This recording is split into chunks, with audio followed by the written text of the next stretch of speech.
তুমি আবার বিয়ে করে আসলে।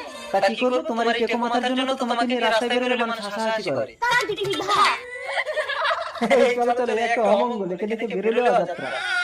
এই তুমি কোথায় যাচ্ছ? একটাই তো খাট, শোবে কোথায়? আমাকে একটু খাটের নিচে জায়গা দিলেই হবে স্বামী। এই লজ্জা ছাড়ি আমরা স্বামী স্ত্রী খাটে শোবো আর তুই নিজে সব দেখবি না, যাবে না?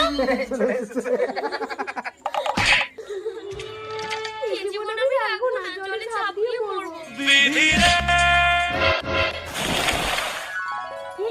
আমি তো ফর্সা হলাম কি করে? মাথা ভর্তি চুল, আমাকে এত সুন্দর দেখতে হলো কি করে? আমি জলদেবী।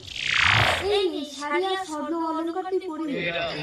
তুমি আমাকে এত সুন্দর করে সাজালে কেন মা? যা, এবার তুই তোর স্বামীর কাছে ফিরে যা। হয় না জলদেবী, মনমোহিনী, আমি বাজারে যাচ্ছি।